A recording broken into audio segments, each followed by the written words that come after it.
ang mga kwento ng pag-ibig, kwento ng buhay at kwento ng pag-asa dito sa Barangay Love Stories. Love Stories. Marami sa atin ngayon ang alam kung gaano kahirap ang buhay ngayon. At sa kabila ng mga pagsubok ay patuloy pa rin nating nilalabanan ang hirap ng buhay para sa ating mga pangarap. Ikaw, kabarangay, ano ang kaya mong gawin para matupad ang iyong mga pangarap? Dear Papa Dudut, magandang araw po sa inyo at sa mga katulad ko na matagal nang tagahanga ng Barangay LS. Ako po si Princess at hindi po ako nagpapahuli sa bawat kwento ng Barangay LS tuwing alas 12 ng hapon. Day off ko po ngayon kaya naisipan ko na magpadala ng sulat sa inyo at sana po ay mapili at mabasa ninyo ang kwento ko. Ako po ay tubong Cadiz sa Negros Occidental. Hindi po ako lumaki sa mayamang pamilya at hanggang ngayon ay nakikitira pa rin ako sa mga magulang ko. Hindi po maganda ang aming bahay at marami na rin pong sira ang bubong namin. At ang pinakamasakit sa lahat ay may anak po ako na binubuhay ng mag-isa. Dahil iniwan kami ng tatay niya noong maliit pa lamang siya. Pero nagpapasalamat pa rin po ako sa Diyos kasi natutulungan naman ako kahit papaano ng mga magulang ko na bantayan at alagaan yung nag-iisa kong anak. At para po makatulong sa pang-araw-araw, nagtatrabaho po ako bilang cashier sa isang hardware dito sa Cadiz. Ang pangarap ko po talaga noon pa man ay maging isang nurse pero mukhang hindi ko na matutupad yon dahil hindi ako nakapagtapos ng high school. Kaya napagtanto ko na lamang na ibubuhos ko na lamang sa anak ko ang mga pangarap na hindi ko natupad para sa sarili ko. Pero ang totoo po niyan hanggang ngayon po ay nahihirapan kami ng mga magulang ko sa pagpapaaral sa anak ko at dahil po dito ay nagpatong-patong na ang mga utang ko. Pero tulad ng ibang mga nanay, wala po akong hindi kakayanin para sa anak ko. Kaya bilang isang single mother na araw-araw na kumakayod ay mukhang wala na po talagang pag-asa para magkaroon ng love life. Kaya po ako nakikinig ng Barangay LS tuwing alas 12 dahil dito ko lang nakukuha ang kilig at saya na gusto kong maranasan sa isang lalaki. Sa totoo lang po ay takot na akong magmahal ulit. May trauma po kasi ako sa mga lalaki dahil sa bungero at lasenggero yung tatay ng anak ko. At ang pinakamalupit pa po sa lahat ay iniwan at pinagpalit niya kami sa mas maganda at mas mayaman na babae. Kaya mula noong araw na yon ay sinumpa ko talaga na hindi ko na siya papansinin. Kasi para sa akin ay wala siyang kwentang tatay sa anak ko. Pero nagbago po ang pananaw ko sa mga lalaki nang nakilala ko si Marcos. Si Marcos po ang regular customer namin sa hardware. Sobrang bait at gwapo niya at tuwing dumadaan siya, talagang naaamoy ko yung perfume niya na napakabango. At alam ko po na may kaya siya kasi iba't ibang kotse ang dala-dala niya tuwing pumupunta siya sa hardware na pinagtatrabahuhan ko.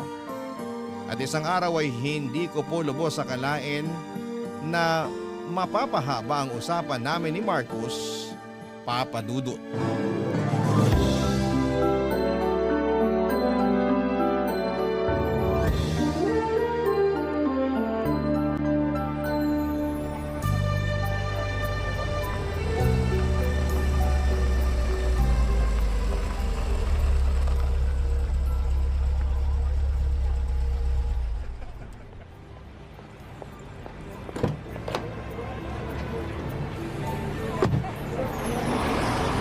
Princess, Good afternoon po, Sir Marcos.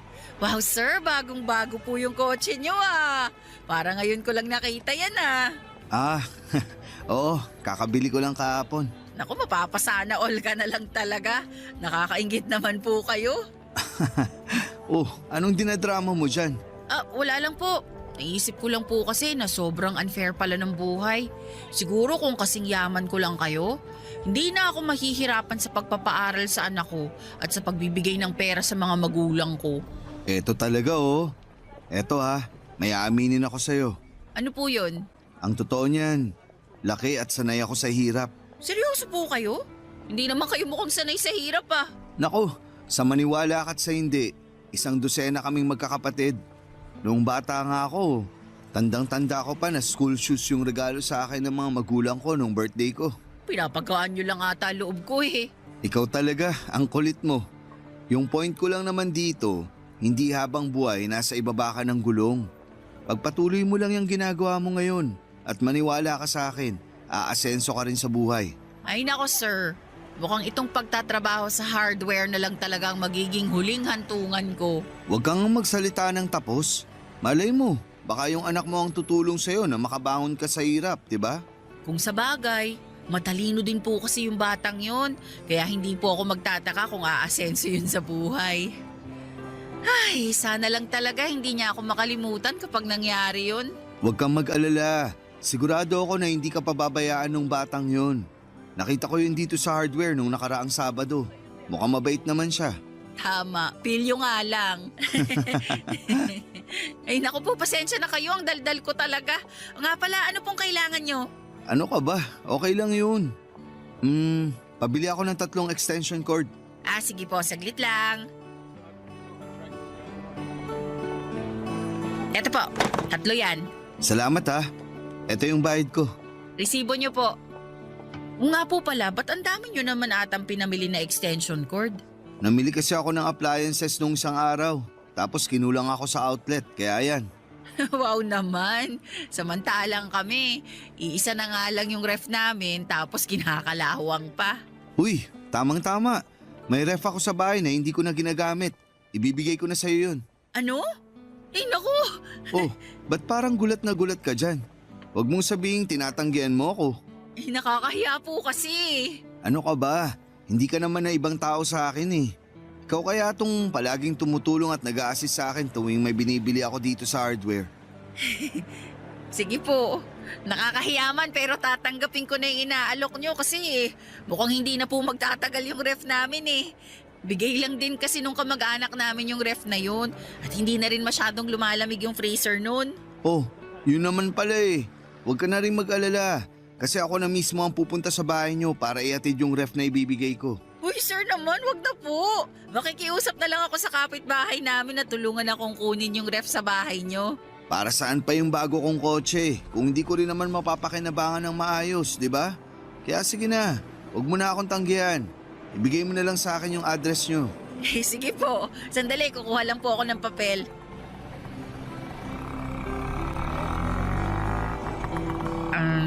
Ito na po yung address namin. Ayos! So, paano? Kita-kits na lang mamaya ha? Mauna na muna ako. May kailangan pa kasi akong gawin sa bahay. Sige po sir, ingat po kayo.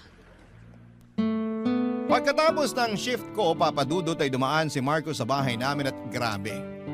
Hindi ko talaga lubos sa kalain at dalawa yung pintuan ng ref na ibibigay niya. Sobrang saya namin ng mga magulang ko noong nakita namin yung ref na inihatid ni Marcos sa bahay namin. At nang umalis si Marcos ay nagsimula ng magduda ang mga magulang ko kung may gusto ba siya sa akin. Pero syempre sinabi ko sa mga magulang ko na mabait lang talaga si Marcos. Pero papadudot. Hindi mo nagkamali ang mga magulang ko dahil makalipas ang ilang linggo ay inamin ni Marcos na may gusto siya sa akin at na ako raw yung dahilan kung bakit palagi siyang pumupunta sa hardware na pinagtatrabahuhan ko. Hindi ko po talaga akalain na magkakagusto sa akin si Marcos. Lalo na't mayaman siya at ako naman ay isang simpleng babae lang. Pero hindi talaga. May mga bagay na hindi mo kayang ipaliwanag pero nangyayari. At ang tanging magagawa mo lamang ay tanggapin at yakapin ito. At sa madaling salita ay niligawan po ako ni Marcos at sinagot ko siya. At makalipas ang ilang araw ay pinag-resign ako ni Marcos sa hardware at pinatiranan niya ako sa bahay niya. Grabe! Ang ganda po ng bahay niya, parang isang malaking rest house. 5 yung kwarto at may maliit pa na swimming pool sa likod. Hindi po ako makapaniwala na eto na yung magiging buhay ko kasama si Marcos. At syempre ang pinakabongga pa dyan ay nagbibigay si Marcos ng pera at ginagamit ko po yun para matulungan ang pamilya ko. Ang totoo niyan, hinding-hindi ko sinabi sa mga magulang ko na nag-resign na ako sa hardware. Pero ayos lang sa akin yon kasi nakakapagbigay pa rin naman ako ng pera sa kanila ng dahil kay Marcos. Pero kahit maayos na po ang financial situation ko, may mga gabing nalulungkot pa rin ako. Kasi si Marcos ay madalas na nasa trabaho at ako lang ang mag-isa na naiiwan sa bahay. Kaya isang gabi ay napagtanto ko na kailangan ko nang ikwento kay Marcos ang nararamdaman kong kalungkutan tuwing wala siya sa bahay, Papa Dudut.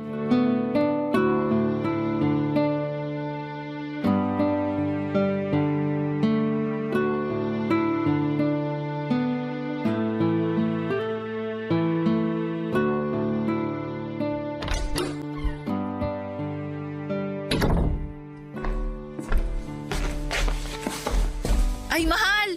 Mabuti naman at nakauwi ka na. Hi, mahal. Mukhang nanghihina ka ah. Okay ka lang ba?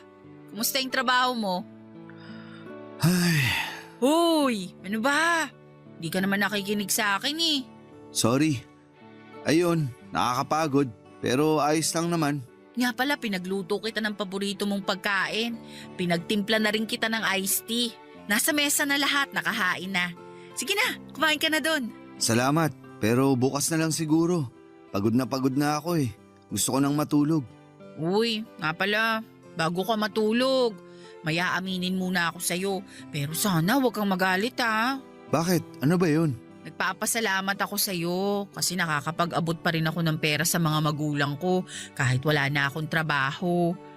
Pero ang totoo niyan, nalulungkot ako tuwing wala ka dito sa bahay eh. Aba, natural. Kasi nagtatrabaho ako para sa ating dalawa. Alam ko naman yun, pero ang tagal na kasi simula nung huli tayong alam mo na. Utang na loob naman, princess. Anong gusto mo? Huminto ako sa pagtatrabaho at hayaan kong mamatay tayong dalawa sa gutom? Uy, kumalma ka nga. Ang kulit-kulit mo kasi. Yung sa akin lang naman, miss na kita. Kaya, Princess, tumigil ka. uy, sige na naman oh. Hindi ka ba talaga nakakaintindi? Ano bang problema mo? Bakit mo ako tinulak? Ba't ka ba nagkakaganyan? Ano, may nagawa ba ako masama sa'yo? Pagod ako sa trabaho. Yun lang yun. Alam mo, ang ganda-ganda nitong bahay mo at malaki yung perang na ibibigay mo sa akin. Pero may mga ibang pangangailangan din naman ako. Sige, kulitin mo pa ako at hindi lang yung pagtulak ko ang aabuti mo sa akin. Sama-sama mo naman. Alam mo, hindi ko maintindihan kung bakit mo pa ako niyaya makipag-live-in dito kung hindi mo naman pala ibibigay mga pangangailangan ko. Bakit? Hindi pa ba sapat sa iyo nakapag-resign ka sa hardware? Nakatira ka sa magandang bahay at nasusustentuhan mo yung pamilya mo nang dahil sa tulong ko? Siyempre, sapat na sa akin yun kasi alam mo namang hindi kami mayaman na tulad mo. Pero hindi ko na rin maiwasan na tanungin ang sarili ko kung mahal mo pa ba talaga ako. Oh, ba't yung pagmamahal ko naman sa iyo yung kine-question mo ngayon? Kasi hindi ka naman ganito dati eh. Nung nagtatrabaho pa ako sa hardware at nung nililigawan mo pa ako, ang sweet-sweet mo kaya sa akin. Pero bigla kang nagbago. Hindi ako nagbago. Talagang pagod lang ako. Sinong niloko mo? Umamin ka nga sa akin, Marcos. Bukod sa akin, may ibang babae ka pa ba? Ano? Pambihira. Saan naman ang galing yan? Kasi hindi ka naman manlalamig sa akin ng ganun-ganun na lang kung wala kang ibang babae. Wala akong ibang babae. Alam mo ikaw, hindi ka lang napagbigyan, nag-iinarte ka na. Hindi ako mag-iinarte kung wala akong basehan. Pwes walang kwenta yung basehan mo kasi napapraning ka lang. Ay, kung ako sa'yo, makontento ka na lang sana sa mga binibigay ko sa'yo. Kasi di hamak na mas malaki yung binibigay ko sa'yong pera kumpara dun sa kinikita mo nung nagtatrabaho ka pa sa hardware. Sandali lang, sinusumbat mo ba sa akin ang lahat ng naitulong mo? Ayaw ko sanang manumbat pero wala akong choice kasi pinipilit mo ako. Oo, alam kong mayaman ka. Pero sana wag mo namang ipamukha sa akin na wala akong kwenta. Asensya ka na. Sabi ko naman kasi sa'yo pagod ako. At pwede bang tigilan mo na yung kakaisip mo ng kung ano-ano? Wala akong babae.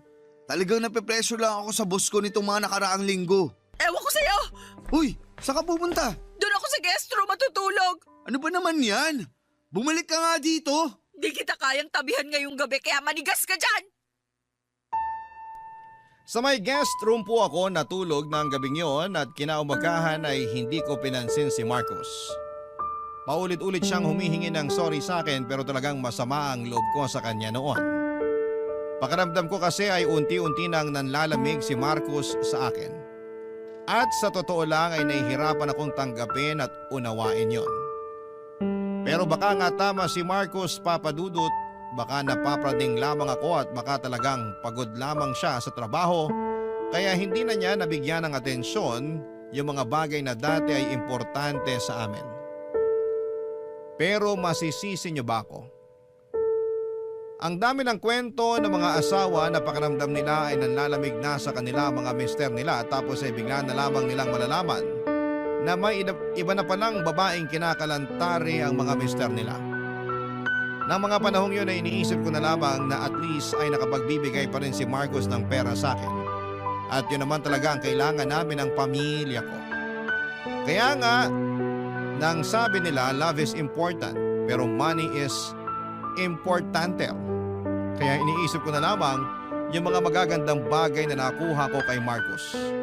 Tulad ng komportableng buhay at mga bagay na wala ako noon. Pero ewan ko ba Papa Dudut kasi kahit nabibigay ni Marcos yung buhay na gusto ko, hindi pa rin nawawala sa isipan ko na baka may iba siyang babae. Lumipas sa mga linggo at nanlalamig pa rin siya sa akin kaya nagsimula na akong mag-isip na baka may tinatago siya. At doon ako nagsimulang mag-imbestiga.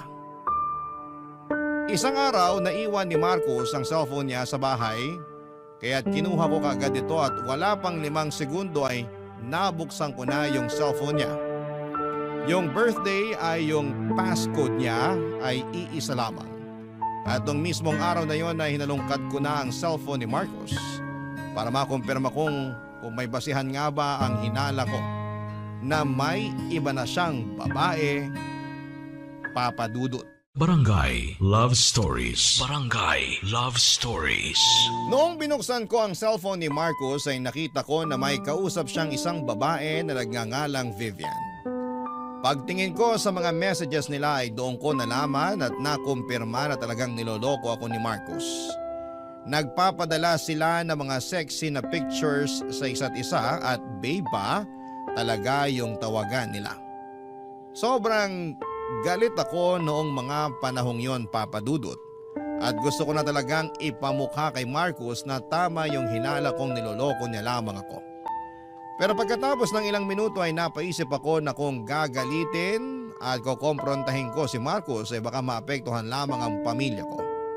Kasi malaki ang perang na ibibigay ni Marcos sa akin at sigurado ako na sa kangkungan kami pupulutin ng pamilya ko kung mauuwi kami sa hiwalayan ni Marcos.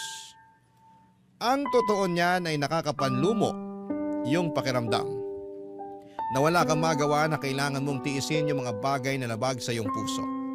Pero wala talaga akong magagawa kasi hindi naman ako nakapagtapos ng pag-aaral at malaki din ang naibibigay na pera ni Marcos sa akin. Lumipas sa mga araw at mas lalo lamang akong nahirapan na tiisin yung sitwasyon ko. Nahihirapan ako sa tipong kailangan kong magpanggap na para wala akong alam tuwing magkaharap kami ni Marcos. Sobrang baba talaga ng tingin ko sa sarili ko ng mga panahong yon. Kaya naman isang araw ay nag-decide akong kunin ang number ng babae sa cellphone ni Marcos at tinext ko siya gamit ang cellphone ko. Nagpanggap ako sa babae na ako si Marcos at sinabi ko na extra phone number yung ginagamit ko.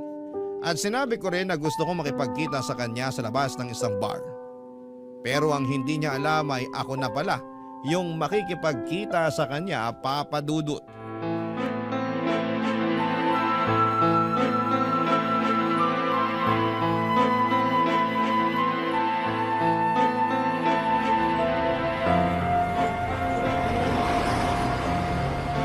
Hoy! Ikaw ba si Vivian? Hoy, Karen! Teka lang, kilala ba kita? At ba't alam mo ang pangalan ko, ha? Ako si Princess. At hindi na ako magpapaligoy-ligoy pa. Ako lang naman yung jowa ng lalaking nilalandi mo. I'm sorry, ano? Ako yung kamit mo dito sa labas ng bar. Sa madaling salita, Ako yung ka-text mo kanina. Pasensya ka na pero wala akong alam sa mga pinagsasasabi mo. Alis na ako. Sandali lang. Ano? May nakalimutan ka. Ano ba yun? Eto. Aray! Bakit mo ko sinampal, ha? Kapal na mukha mong haliparot ka? Malinaw na malinaw sa mga text messages na ikaw yung kabit ni Marcos. Pero wala ka pa rin karapatan para saktan ako. Pwes, binigyan mo ko ng karapatan na saktan ka nung araw na kumabit ka sa jowa ko. Ha! Sa'yo na mismo nang galing jowa mo lang. At jowa ka lang ni Marcos. Kumakaasta ka naman, akala mo naman asawa ka? Ang kati-kati mong higad ka? Etong nababagay sa'yo! Aray! Nakakadalawa ka na, ha? Alam mo, ikaw na mamuro ka na sa akin. Tumigil ka na, kundi papatulan na talaga kita. Ganun ba? Pwes, uunahan na kita! Aray! Ano ba? Tignan na lang natin kung magugustuhan ka pa ni Marcos kapag nakalbo na kita! Lumaba ka nga ng patas! O yan! Aray! Hindi ko alam po nung nakita ni Marcos sa'yo. Eh di hamak naman na mas maganda ako kesa sa'yo. Maganda? Nagpapatawa ka ba? Gusto mo bang bigyan kita ng salamin para kilabutan ka sa mga pinagsasasabi mo dyan? Binabalaan kita ha. Lubayan mo na si Marcos. Kung hindi, mas malala pa dyan ang gagawin ko sa'yo. Eh paano kung sabihin ko sa'yo na ayoko? Magkano? Ano? Bibigyan kita ng 3,000. Hiwalayan mo na si Marcos. Nahihibang ka na ba? Anin ko naman yung 3,000 mo kung mas malaki naman yung binibigay na pera sa akin ni Marcos. Hindi ka lang pala malandi. Mukhang pera ka rin palang hayop ka. Sabihin mo nang gusto mong sabihin tungkol sa akin basta hindi ko ihiwalayan si Marcos. Kailan niyo pa ako niloloko ha? Gaano na kayo katagal na may relasyon? Ba't ko naman sasagutin yan? Labas ka na ron. Pwes, may pakialam ako kasi naninira ka ng relasyon ng may relasyon. Utang na loob na stress na ako sa'yo, ha? Ganito na lang, ha? Para matapos na to. Ipapaubaya ko si Marcos sa'yo sa umaga, tapos tuwing gabi sa akin siya. Sharing is caring, di ba? Ha! Hindi ko alam kung saan ka humuhugot ng kapal ng muka para sabihin ang mga sinasabi mo sa akin ngayon. Teka nga lang, bakit pa ako yung pinagdidiskitan mo? Bakit hindi si Marcos yung kausapin mo? Kasi ayoko na magkasira kami dahil lang sa isang haliparot na tulad mo. Ano nakakatawa? May nakakatawa ba sa sinabi ko? Tama ba itong naiisip ko? Feeling ko kasi tama talaga eh. So ano? Magsasalita ka o bibigyan kita ng round 2? Gusto mo talaga malaman kung ano yung nasa isip ko? O pues sige.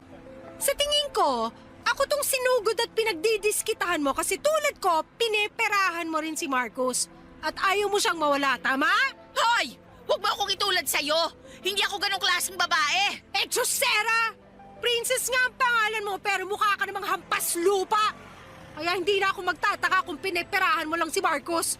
Nakapustahan tayo! Yung 3,000 na inalok mo sa akin kanina? Galing yun sa bulsa ni Marcos, no? Ang kapal din naman pala ng mukha mo! Ay nako! Huwag mo na kasing i-deny. Aminin mo na kasi pareho lang naman nating pinagkakakitaan si Marcos. Ang pinagkaiba nga lang, ako, kaya kong aminin sa sarili ko yon. At ikaw naman, patuloy ka pa rin naka-enroll sa maang-maangan School of Acting. Ha! Diyan ka na nga! Nang gabing yon ay marami ang nakakita sa amin ni Vivian sa labas ng bar habang nag-aaway kami. At nagmukha po kaming sirkos papadudot. Wala ni isa na nagtangkang umawat sa amin kasi natatawa at natutuwa sila sa mga eksena namin. Nang natapos na yung away namin ni Vivian ay saka ko lang na-realize na sobrang nakakahiya pala nung ginawa namin sa harapan ng maraming tao. At pag-alis ni Vivian ay malinaw na sa akin na ginagamit lamang niya si Marcos para sa pera. Nakakahiya mang aminin papadudod pero parang tama na rin naman yung sinabi ni Vivian na parang pera lang din ang habol ko kay Marcos.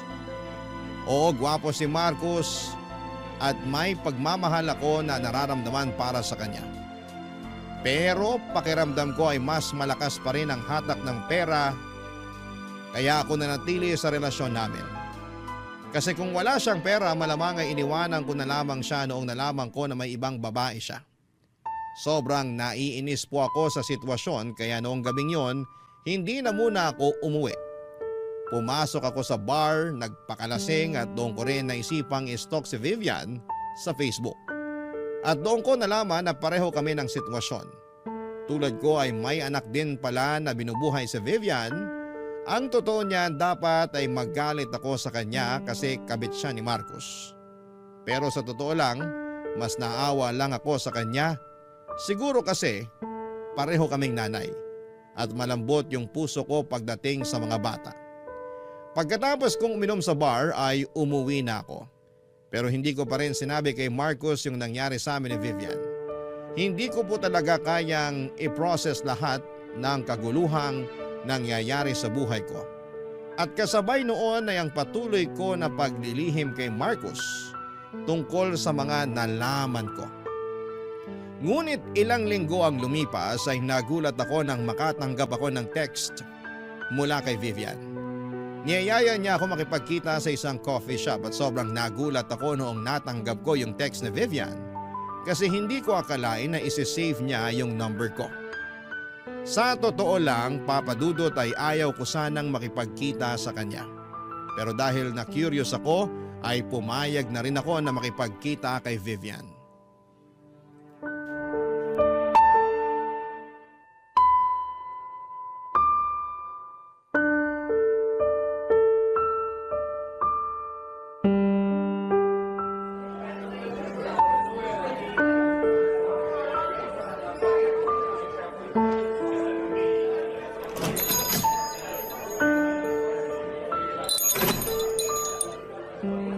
Anong masamang espiritong sumanib sa'yo at niyaya mo kung makipagkita sa'yo? Princess, maupo ka muna.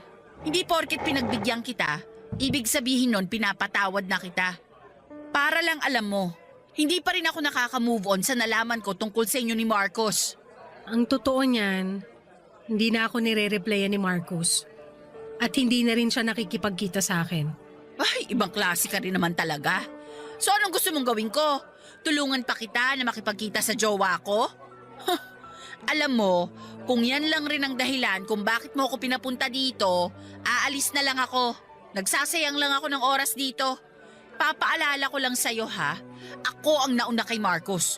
Kung ihahalin tulad mo ang lahat ng to sa kotse, ako yung nasa unahan at ikaw yung sa likuran. Yan ang itatak mo dyan sa kukote mo. Baka alis na nga. Parang awa mo na maupo ka muna. Wala akong balak makipagbardagulan sa'yo. Taputin mo nga ako. Ano bang kailangan mo sa akin? Kanina pa umiikot tong usapan natin wala namang nangyayari. Kailangan ko ng pera para sa pampaospital ng anak ko. Ano? Isinugod ko yung anak ko sa ospital kahapon, Princess. At ngayon ko kailangan yung pera ni Marcos. O kung ganun, bakit ako yung nilalapitan mo? Hindi ka ba nakikinig? Hindi nga ako nire-replyan ni Marcos. Kaya parang awa mo na. Tulungan mo ako na kumbinsihin siya na bigyan ako ng pera. Hindi! Alam kong patibong mo lang ang lahat ng to. Hindi ba't inamin mo na sa akin noong nakaraan na pineperahan mo lang si Marcos? At sigurado akong may masama kang binabalak para paghiwalayin kami ni Marcos. Utang na loob! Kung hindi nakaratay sa ospital yung anak ko ngayon, hindi kita lalapitan. Pero wala akong choice. Kasi alam kong ikaw itong malapit kay Marcos. At ikaw ang makakatulong sa akin para kumbinsihin siya na tulungan yung anak ko. Pasensya ka na pero hindi kita matutulungan. Wala ka na ba talagang puso? Pag may nangyaring masama sa anak ko, pinapangako ko sa iyo na ikaw ang sisisihin ko. Hoy! Hindi ko kasalanan kung pabaya kang ina. At malay ko ba kung nagsasabi ka ng totoo? Ayaw mo talaga maniwala? Teka lang, kukunin ko lang yung cellphone ko. Tingnan mo to. Picture yan ng anak ko na nasa ospital. Tignan mo yung date. Kahapon ko lang kinunan yan. Susme, anong nangyari sa kanya? Na-dengue yung anak ko, Princess. Pwede mo akong husgahan sa lahat ng bagay. Pwede mong sabihin na malandi at mukha akong pera, pero alam ko sa sarili ko na hindi ako masama at pabayang ina. Ang totoo niya, matagal ko nang alam yung tungkol sa inyo ni Marcos. Pero tiniis ko maging kabit dahil kinailangan ko yung pera para sa anak ko. Sa maniwala ka't sa hindi, naiintindihan kita kasi may anak rin ako. Pero hindi ko kayang manira ng relasyon para lang magkapera, Vivian. Nangyari na ang nangyari at wala na ako magagawa ron. Kaya parang awa mo na, tulungan mo na lang ako na makausap si Marcos. O eto, 5,000 yan. Sana makatulong. Salamat dito ha. Makakatulong na to sa pampaospital ng anak ko. Pero Vivian, pakiusap lang. Kung may natitira ka pang konting kahihiyan dyan sa katawan mo, lubayan mo na kami ni Marcos. Tatapatin na kita. Sa tingin mo ba hindi ako nandidiri sa sarili ko tuwing nakikipagsiping ako sa lalaking may jowa na?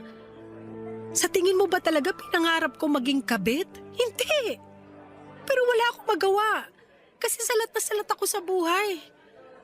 Naniwala ka sa akin, huli na rin noong nalaman ko yung tungkol sa inyo ni Marcos. Pero pinili kong tiisin yun kasi wala na akong mga magulang. At ako na lang inaasahan ng anak ko. Kapag nalaman ng anak mo na minsan nang naging kabit yung nanay niya, sa tingin mo ba ipagmamalaki ka pa niya?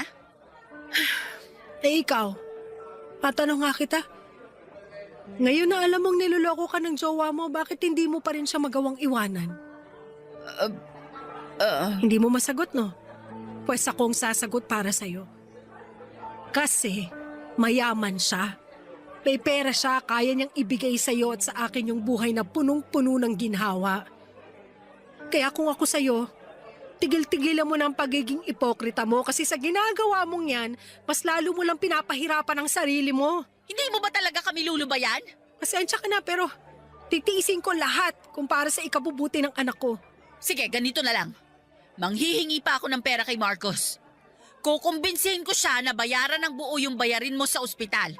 Pero pagkatapos nun, lubayan mo na kami. Maliit pa ang anak ko, Princess. Sa tingin mo ba sa bayarin ng ospital natatapos ang responsibilidad ko sa kanya? Ayoko matulad sa akin yung anak ko. Gusto ko siyang magkaroon ng buhay na malayo sa pagod at hirap at magagawa ko lang yon kung patuloy akong susustentuhan ni Marcos.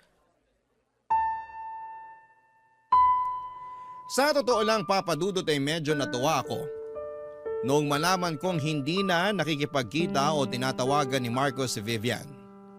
Pero hindi ko rin maiwasang maawa at magalit kay Vivian. Naawa ako sa kanya kasi alam ko yung hirap pagdating sa pagpapalaki ng anak at naisip ko na maswerte pa rin ako kahit papaano kasi may mga magulang akong tumutulong sa pagpapalaki at pagbabantay sa anak ko. Habang si Vivian naman ay wala ng mga magulang na pwede siyang asahan.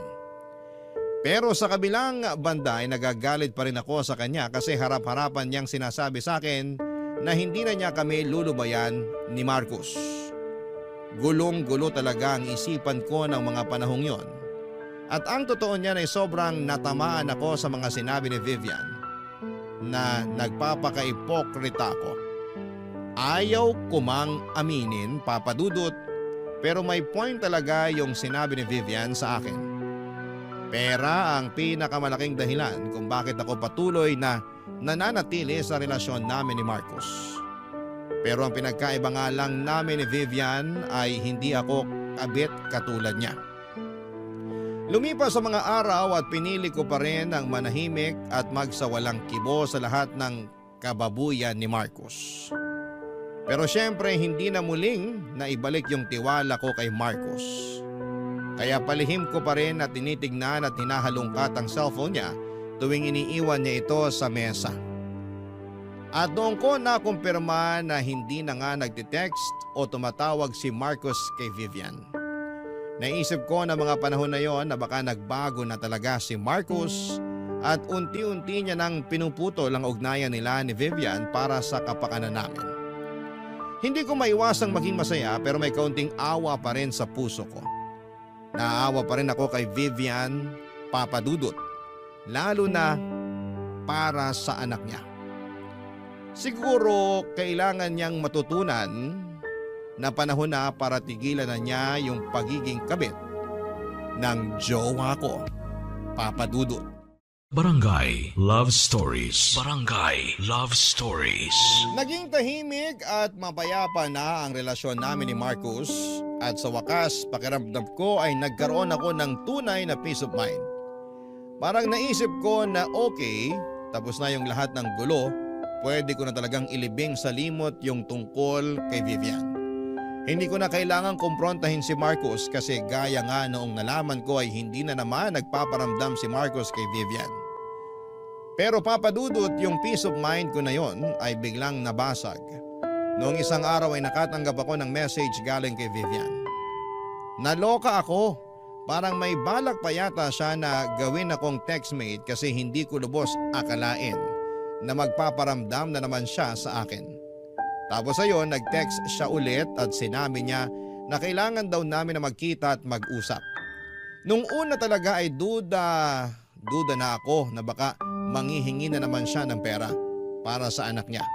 Kaya tinanggihan ko siya kaagad sa kagustuhan niyang makipagkita sa akin. Pero iginit ni Vivian na may mahalaga raw siyang kailangang sabihin sa akin at kailangan ko daw itong malaman sa lalong madaling panahon. Kaya sa pangalawang pagkakataon ay nagpadala ako sa curiosity ko at nagkita kami ni Vivian sa isang mall, Papa Dudut.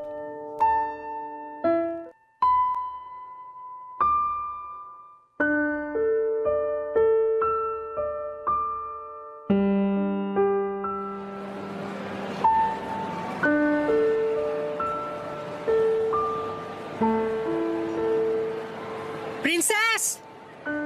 Hoy, Vivian! Alam mo ikaw, ang kulit-kulit mo rin, no? Ngayon palang sasabihin ko na sa'yo na wala akong perang maibibigay o maipapahiram sa'yo. Huling-huli na yung 5,000 binigay ko sa'yo noong huli nating pagkikita. Huwag ka mag-alala, wala akong balak manghingi ng pera sa'yo. Kasi nailabas ko na ng ospital yung anak ko. Nakahiram na rin ako ng pera sa kakilala ko. At dahil doon, nabayaran ko na ng buo yung bayarin ko sa ospital. Kung ganun, ba't mo pa ako pinapunta-punta rito? Siguro kukumbinsihin mo na naman ako na kausapin si Marcos para bayaran yung perang hiniram mo, no? Nakuutang na loob, Vivian. Sobrang payapa at tahimik na ang mga buhay namin simula nung hindi na nagpaparamdam sa'yo si Marcos. Kaya kung ako sa'yo, tanggapin mo na lang na hindi ka napapatulan ni Marcos at mag-move on ka na rin. Kasi ako na ulit yung nasa unahan at tuluyan ka na niyang kinalimutan. Sigurado ka ba talaga sa mga pinagsasasabi mo? Sigurado ka ba talaga na nagbago na si Marcos? Anong ibig mong sabihin? May papakita ako sa'yo. Tignan mo tong video na kinunan ko.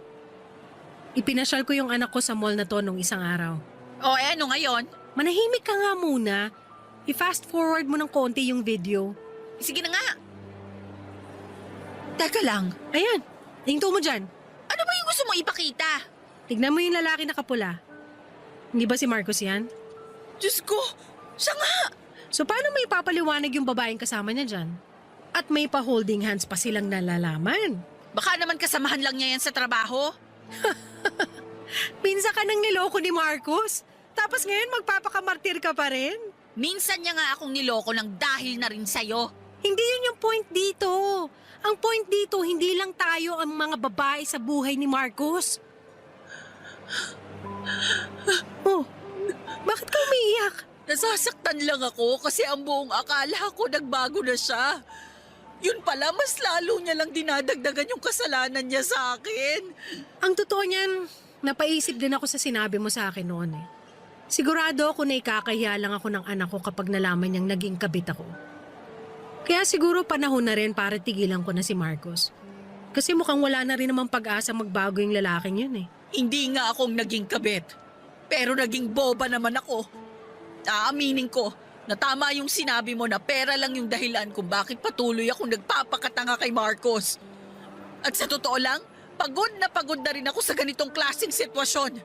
Hindi na matutumbasan ng pera yung sama ng loob na binibigay niya sa akin tuwing naglilihim at nangangaliwa siya. Pasensya ka na rin kasi naging dahilan din ako kung bakit sumama yung loob mo noon. Alam mo, maliban sa pagiging kabit mo, napagtanto ko na wala naman pala tayong pinagkaiba eh. Pareho tayong iniwan ng mga tatay ng anak natin. At pareho rin tayong kayang gawin at tiisin ang lahat para sa ikabubuti ng mga anak natin. Kaya pasensya ka na rin sa mga nasabi kong masakit tungkol sa pagiging nanay mo. Wala na yun. Basta manos na tayo ha. Oo. Nga pala, maraming salamat.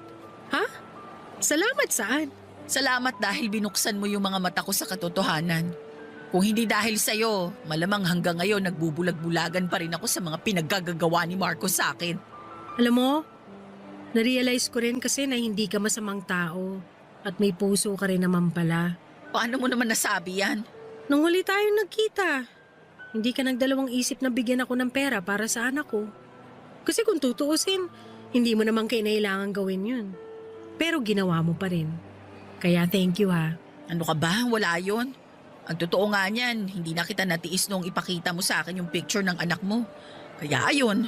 At dahil sa ginawa mo para sa akin, sigurado akong mabuti ka ring ina sa anak mo. Hindi ako hanga sa pagiging kabit mo. Pero aaminin ko, nahanga ako sa pagiging nanay mo. Ito naman, ang bihira. Wala na yun. Iniwan ko na nga, di ba? Kung sa bagay, Siya nga pala, ano nang balak mo kay Marcos ngayon? may araw din sa akin ang lalaking yan.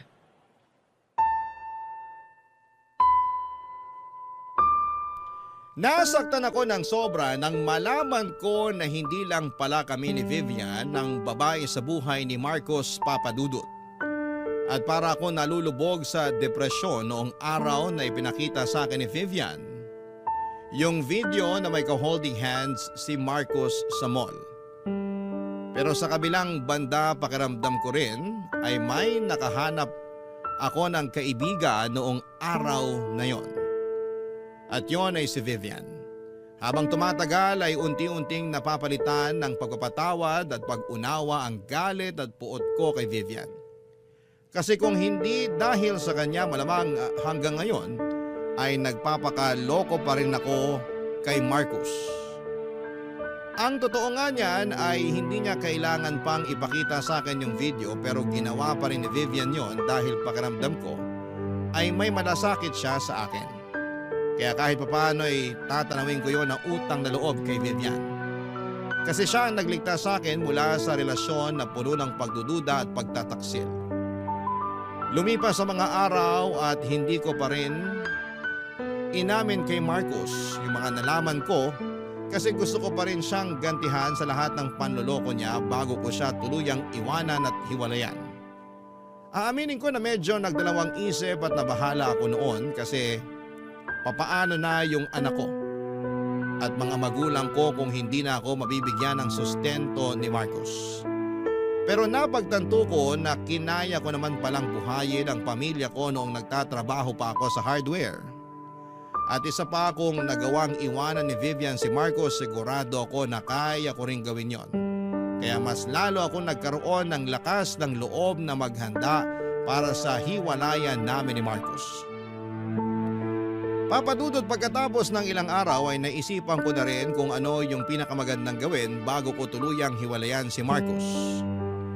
Nang maisip ko yung plano ko na yon, agad kong tinawagan si Vivian at sobrang saya ko nang sumang-ayon siya sa plano ko. At nung handa na ang lahat ay niyaya ko si Marcos na dalhin ako sa isang seafood restaurant, Papadudot.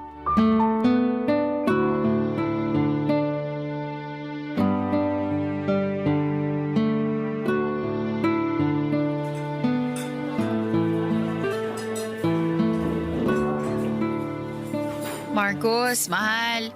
Thank you talaga ha at pinagbigyan mo ako sa kagustuhan kong kumain sa restaurant na to. Siyempre naman mahal. Kahit ano, para sa nag-iisa kong princess. Ay nako, tumigil ka nga. Mas lalo lang akong kinikilig sa'yo eh. Mahal, parang ang dami naman ata nito ah. Pasensya ka na, bigla akong nagutom eh. Kaya mo ba talagang ubusin to? Hindi. Pero tutulungan mo naman ako, di ba? Ah, okay. Pero pwede naman nating ipa-take out kung sakali. Ay, ayoko yung pinapa-take out yung pagkain. Hindi na kasi fresh kapag ganun eh. Kaya mas mainam kung dito na lang natin ubusin, di ba? Ah, sige. Ay, speaking of fresh, eto, tignan mo tong hipo nila. Fresh na fresh. Tikman mo to. Alam ko mahilig ka sa seafood kaya eto. O susubuan kita ha. Say ah. Ang sweet talaga ng princess ko. Sige na nga. Ang sarap, di ba? Masarap nga. Uy, wow. Mukhang masarap din tong milkshake. Sandali lang ha, matikman nga. Uy, ang sarap nga. Tikman mo rin to, dali. Sige, pero konti lang ha. Lactose intolerant kasi ako. Lactose ano? Lactose intolerant. Ibig sabihin, Sumasakit yung tiyan ko at nasisiyar ako tuwing nakakainom at nakakakain ako ng mga dairy products. Ay, wala akong maintindihan sa sinasabi mo, pero magtatampo ako pag hindi mo tinikman to. Sige ka. Sige na nga.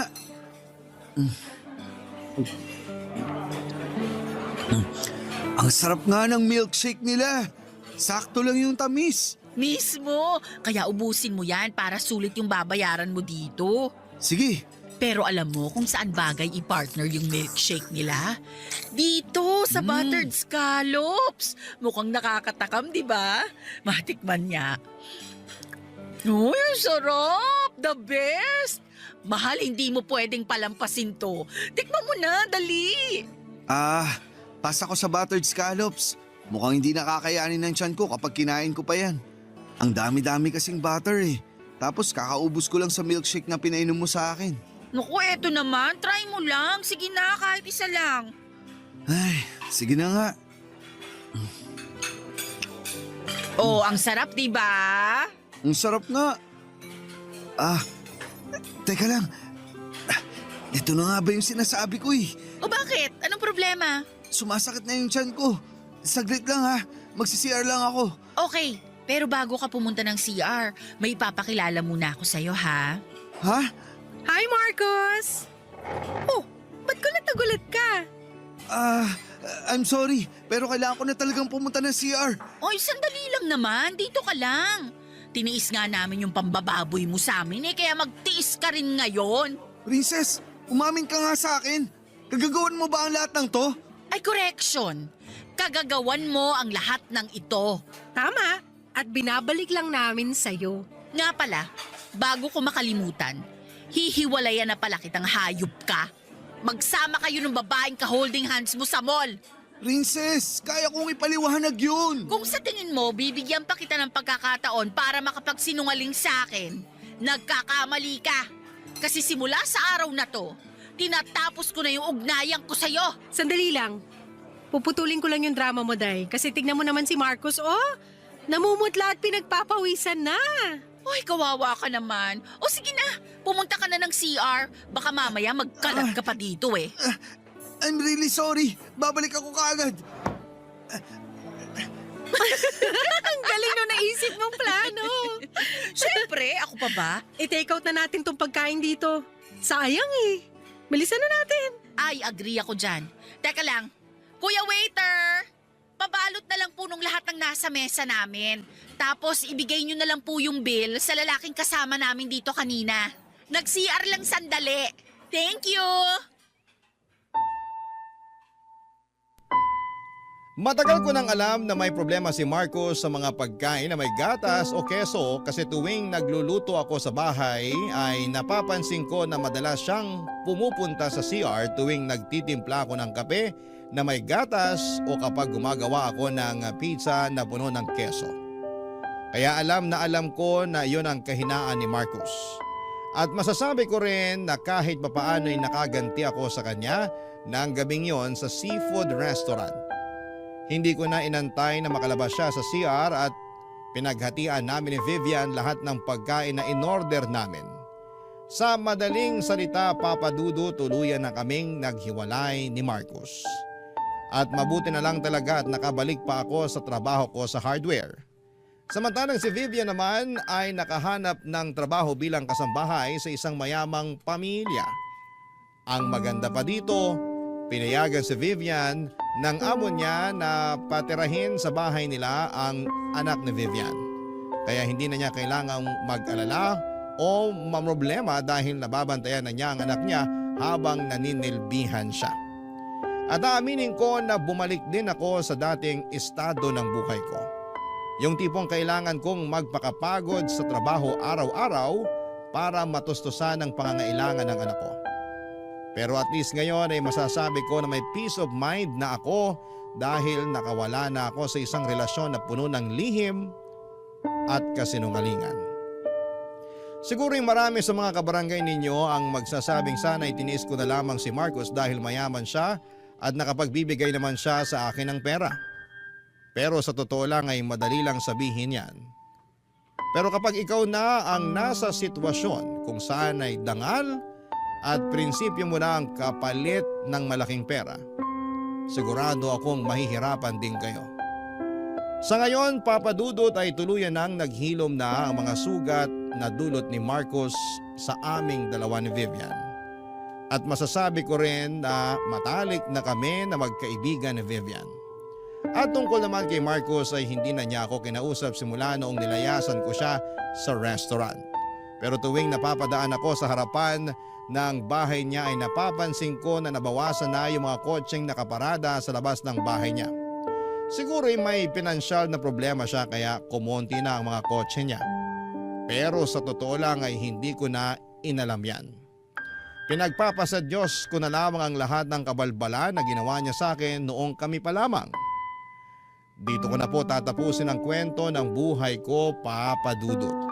Maraming salamat po talaga at binigyan ninyo ako ng pagkakataon na maibahagi ang love life ko na nagdulot sa akin ng malaking aral sa buhay ko. At ang aral na yon ay ang hiwalayan ng isang tao na palagi kang binibigyan ng dahilan para magduda at magdusa. Ang inyong forever kapuso at kabarangay Princess. Anong say mo sa Barangay Love Stories na ito? Pagkwentuhan natin sa comment section yan. Ang mga kwento ng pag-ibig, kwento ng buhay at kwento ng pag-asa dito sa Barangay Love Stories. Love Stories.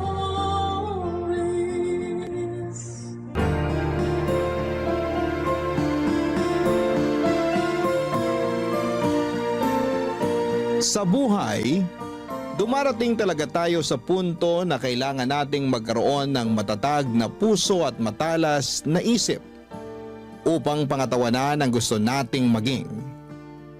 Hindi man natin agad-agad makikita ang resulta ng mga pagsasakripisyo natin ay lagi pa rin may nangyayari at meron pa ring nagbabago. Ikaw, kabarangay, anong handa mong gawin para sa ikabubuti ng iyong sarili? Dear Papa Dudut, naranasan nyo na bang maging aberya o dahilan ng pagkaantala ng isang sitwasyon? Ako kasi oo, at masakit pala sa loob na maging dahilan noon. Akala ko noong una ay ayos lamang. Kumbaga sa isip ko, mga kaibigan ko naman sila. Kaya naiintindihan nila ako. Pero sa huli ay hindi rin nangyari yon, Papa Dudut. Ang una kong naramdaman ay galit at matinding pagtatampo. Lalo at kilala akong ma-pride at mataas ang tingin sa sarili.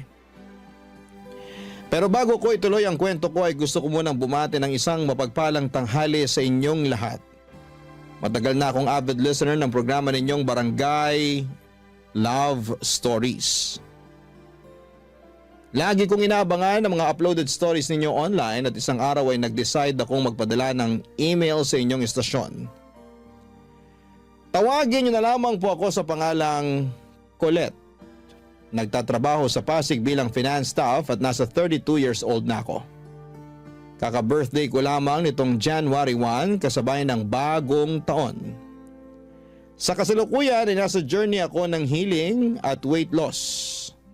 Malaking factor kasi ang mga pinagdadaanan ko sa nakaraan. Kaya lumobo ang timbang ko at pumalo ng lagpas na sa 100 kilo sa edad ko pa lamang na 30 years old.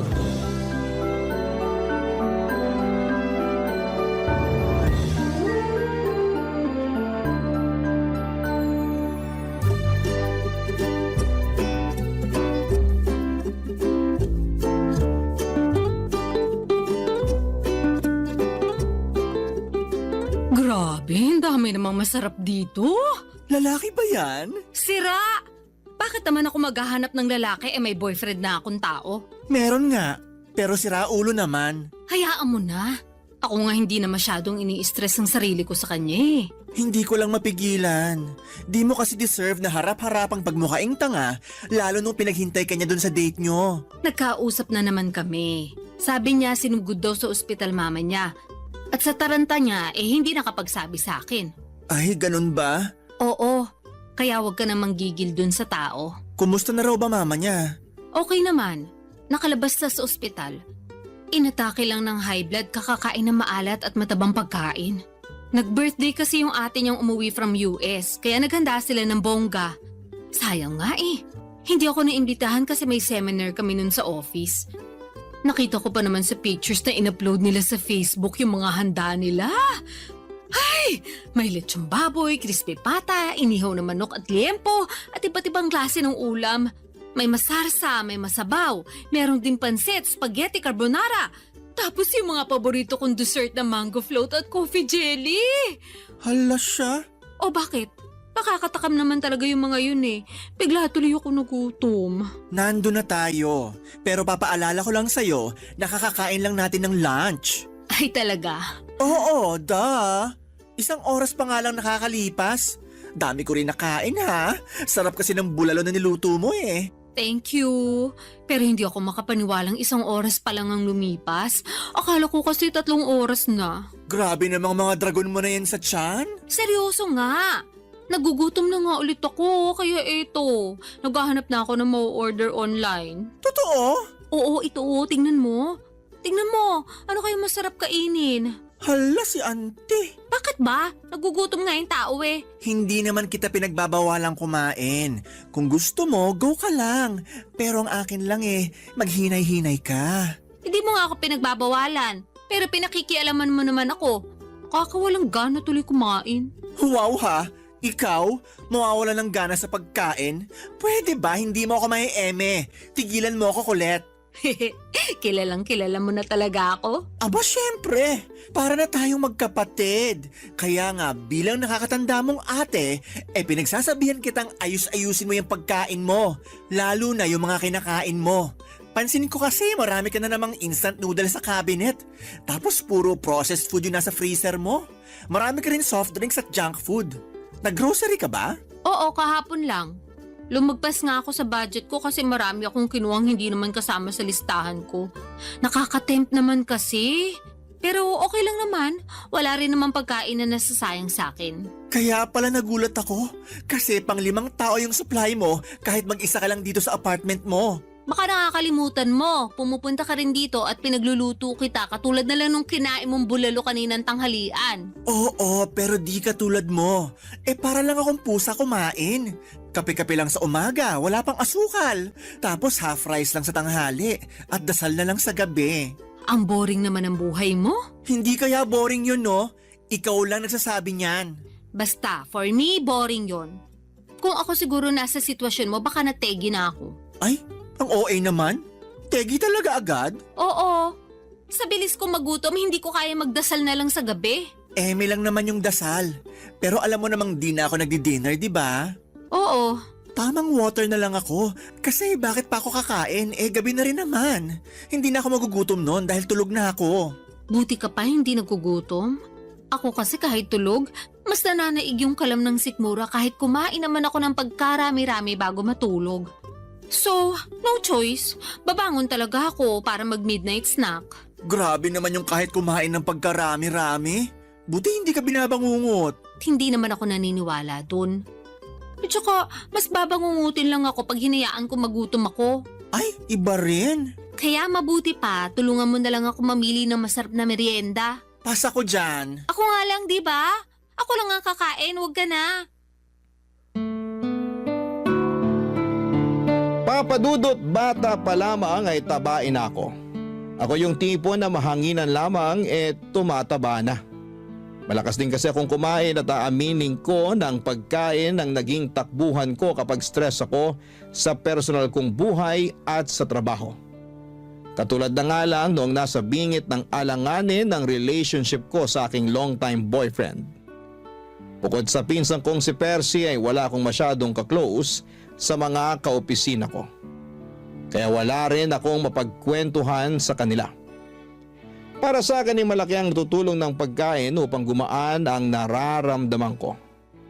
Nagsimula ang hilig ko sa pagkain at minsan ko pangang binansagan ang sarili ko na certified foodie. Pangarap kong matikman ang lahat ng pagkain sa mundo. Meron akong obsession sa pagkain na nagsimula noong bata ako kung saan ay pribilehiyo sa akin ang makakain ng masarap lalo na at mahirap lamang kami. Maaga pang namatay ang nanay ko at nung nagkaroon ulit ng kinakasama ang tatay, nuknukan naman ang kadamutan sa pagkain ng madrasta kong yon. Sa kanya ko naranasang magutuman kaya ang ginagawa ko ay nagtatago ako ng pagkain at palihim na kinakain yon. Sa pagpapatuloy ng hindi maayos na relasyon ko sa aking boyfriend, itinuong ko sa pagkain ng lahat ng sama ng loob at hinanakit ko sa mga pagkukulang niya sa akin. Kaya nga makalipas lamang ng halos 2 linggo, nadagdagan ng 5 kilo ang timbang ko. Pumalo na ako noon sa 115 kilogram.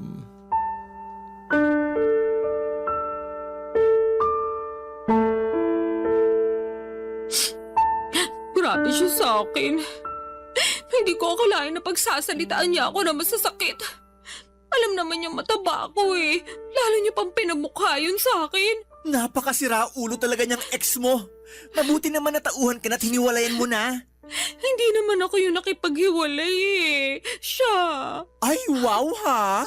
Oo, kasi tinapat niya na ako. Hindi na raw niya ako mahal. Hindi na raw niya nakikita ang sarili niya na pagkakasalan ako. Kaya yun, nakipag-iwalay na siya sa akin. Ang hindi ko lang maintindihan, bakit kailangan ka pa niyang pagsalitaan ng masakit? Ano ulit yung sinabi niya? Na mataba ka? Oo, baboy daw ako. Tapos nalilitan pa siya sa baboy. Kinumpara pa niya ako sa balyena. Ala, tala. Hindi naman totoo yun eh. Anong hindi totoo? Ikita mo naman tong katabaan ko, di ba? Sabi niya para raw akong balyena na may paa at paggala-gala sa lupa. Ang kapal naman talaga ng mukha ng lalaking yan, no? Kung makapagsalita, akala mo kung sinong perpektong nilalang ng Diyos. Fit lang siya, ha? Matangkad na rin, sige. Pero mukha naman siyang dugong. Grabe ka naman dun sa tao. Anong grabe doon? Totoo naman. Lapad din ang nguso niya, tapos laki rin ang mata. Kung papangitan lang naman, may ibubuga talaga siya. Isama mo pa yung ugali niya, aba, may kalalagyan talaga siya sa impyerno. Doon, katabi ng trono ni Satanas. Pero ayun nga, hindi pa rin ako makapaniwala na ipagpapalit niya ako sa iba dahil lang sa pagiging mataba ako. Bakit nagulat ka pa? Alam mo namang sira ulo na talaga yung ex mo simula pa lang nung mahuli mo nagloko. Akala ko kasi magbabago pa siya nung humingi ng tawad sa akin eh. May pasabi-sabi pa na ako raw talaga yung mahal niya. At hindi niya kaya mabuhay na wala ako. Natukso lang daw siya, bla bla bla bla. Lokohin niya, lelang niya. Hindi raw mabubuhay na wala ka. Oh, bakit hanggang ngayon buhay pa siya? Hayaan mo na. Kung ikaw kaya mong hayaan, pues ako hindi. Ayoko yata na sinasaktan pinsan ko, no? Dami mo na pinagdaanan eh. Tapos nung nakilala mo siya, naramdaman ko talaga na naging masaya ka. Kumbaga, for the first time in your life. Nangako rin sa akin yung ulupong na yon na hindi ka niya sasaktan at paiiyakin. Tapos ginawa niya rin sa'yo. Pag nakita ko talaga yung ex-boyfriend mo, makakatikim siya sa akin na mag-asawang sampal. May kabit pa. Thank you. Pero kung ako sa'yo, hindi ko nahahayaang madungisan niya yung mga kamay ko. Hindi niya deserve ng atensyon mo. Kaya siguro iniisip niya na okay lang sa kanya yung ginawa niya sa'yo kasi di mo kayang patulan. Hindi naman ganyan pagkakakilala ko sa'yo ha. Palaban ka eh. Oo, pero napagod na lang ako. Naghabol na ako sa kanya nung nakipaghiwalay siya sa akin. Nagmakaawa ako pero pinamukha niya lang sa akin kung gaano ako kapangit at walang kwentang tao dahil sa pagiging mataba ko. So, tama na yun. Once is enough, ika nga. Once is enough din, masampal ko lang siya. Kapal na pagmumukha. Alam mo, ibang klase na rin mga tao ngayon, no? Anong ibig mong sabihin? Yun bang sila na nga yung nagloko, sila pa yung may ganang mga insulto ng tao.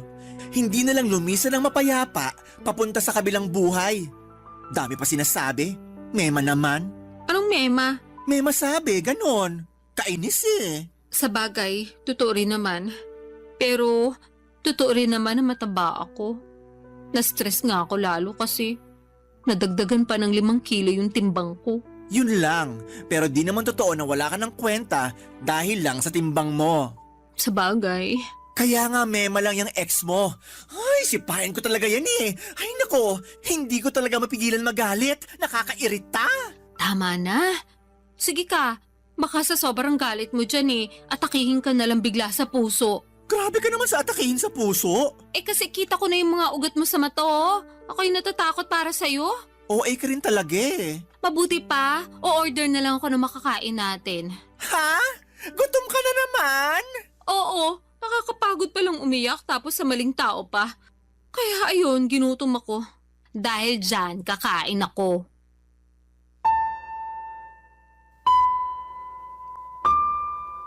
Papadudot, sobrang sakit maloko ng taong pinakamamahal mo. At masahol pa doon pinagpalit niya ako sa babaeng hindi hamak na mas payat at sexy sa akin. Laking insulto noon sa pagkatao ko gayong hindi naman ako payat at sexy noong nakilala niya. Pero aminado naman ako na hindi pa ako kasing bigat ng timbang ko ng mga panahong hiniwalayan niya ako. Siguro'y napabayaan ko rin talaga ang aking sarili. Pero kung iisipin, nagsimula lang naman yun noong nanlamig at nagloko siya. Dahil sa nangyari, lalo kong itinuon sa pagkain ang sakit na nararamdaman ko ng mga panahong yon. Sinabi ko kay Percy na kaya ko ang sarili ko dahil nga kilala niya rin naman akong matapang. Totoo naman na matapang ako at palaban. Marami na akong masasakit na pangyayari sa buhay na nalagpasan ng mag-isa. At malaki ang utang na loob ko sa pagkain dahil napapagaan ito ang buhay ko kahit na napapabigat naman ito ang aking timbang. Barangay Love Stories. Barangay Love Stories. Papadudot, sinabi ko sa sarili ko na hindi na ako magmamakaawa sa ex-boyfriend ko. Nabalikan niya ako. Sapat na yung isang beses, sobra na kung susundan ko pa ang pagpapakatanga ko. Napakaraming lalaki sa mundo at hindi lang naman siya ang huling lalaki na makikilala ko. At dahil nga punong-puno ako ng tiwala at kumpiyansa sa sarili, na wala akong dapat baguhin sa pagkatao ko dahil ex ko naman ang nagloko. Hindi ko pinakinggan ang sinabi sa akin ni Percy na magdahan-dahan sa pagkain dahil baka lalong madagdagan ang timbang ko. Alam ko naman na concern lamang siya sa kapakanan ko at hindi yon sa pinagbabawalan niya akong kumain. Besides, pera ko naman ang ginagastos ko, pambili ng cravings ko. Pero ayos na ayos lang naman ako ng panahon na yon. Dahil nga break na kami ng dati kong karelasyon. Nagkaroon na ako ng maraming oras para pagtuunan ng pansin ang ibang aspeto ng buhay ko. Tulad na lamang ng paggala kasama ang aking mga college kabarkada.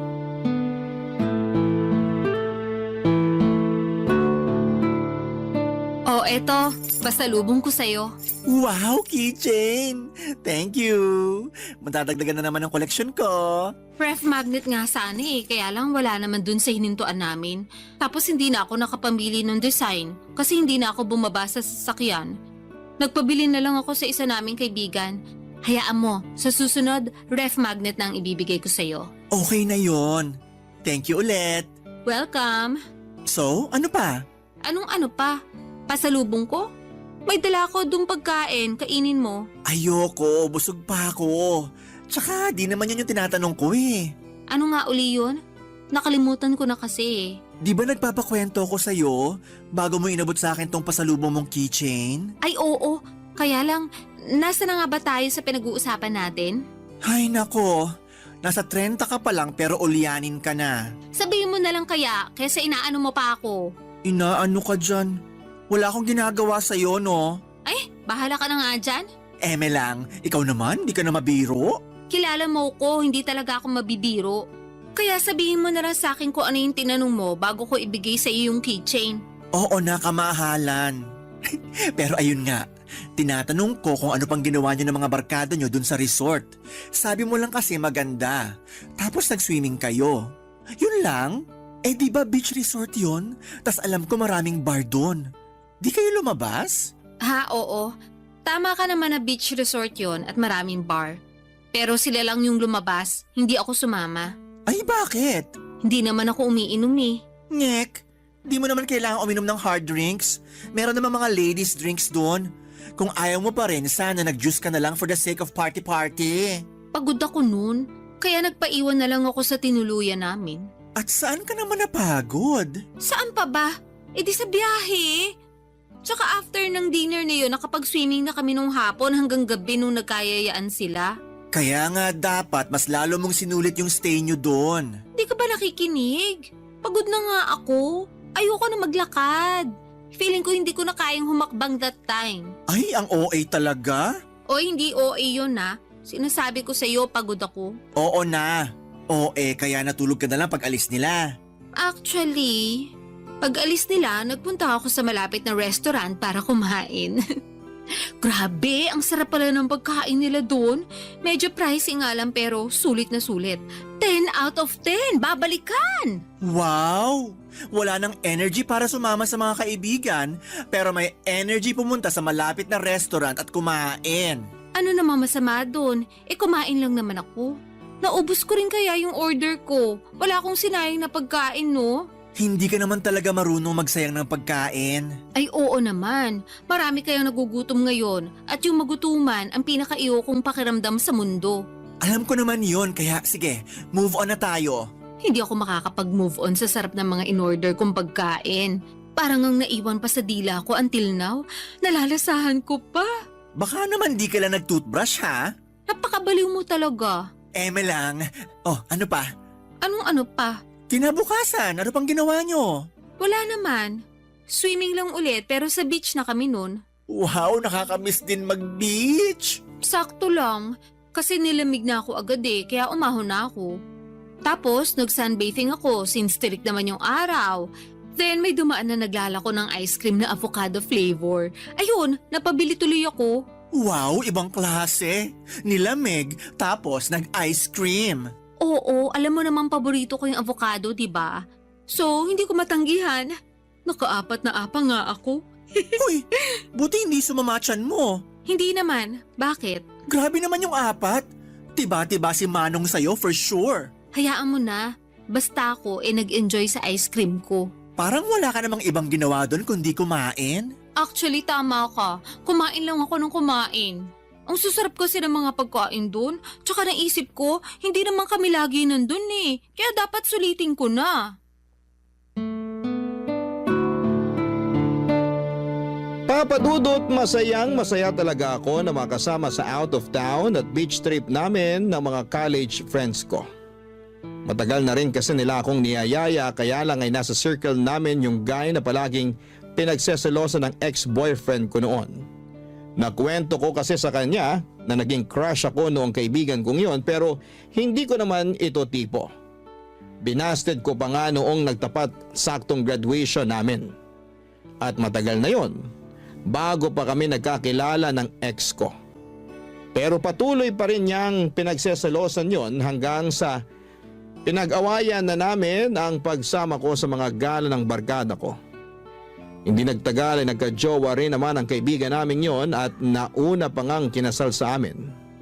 Pero patuloy pa rin siyang pinagseselosan ng boyfriend ko kaya ako na mismo ang umiwas sa mga yaya ng barkada ko. Nagtampo pa nga sila sa akin pero pinaliwanag ko naman ang panig ko, papadudot. Sa huli nauunawaan naman nila at narespeto ang kahilingan ko. At dahil nga wala naman akong kaklose sa mga kaopisina ko ay hindi rin ako nakakagala o nakakalabas.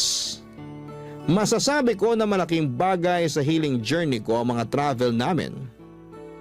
Pangarap ko rin kasing makarating sa iba't ibang panig ng Pilipinas, lalo na at kumikita na ako ng pera at wala pa naman akong sariling pamilya. Kaso aminado ako, nasa tuwing gumagala kami mabilis akong mapagod at hapuin. Kahit nga ilang minutong paglalakad hinihingal na ako. Kaya mas gusto ko na lamang na magstay sa hotel at kumain. Bagay na sa tingin ko ay unti-unting kinainisan sa akin ng mga barkada ko. Kaya nga kinuwento ko yon kay Percy at ang solusyon niya ay simulan ko na raw ang Oplan Balik Alindog program. Bilang unang hakbang ay nag-enroll ako sa gym kung saan ay matagal na siyang miyembro, Papa Dudut.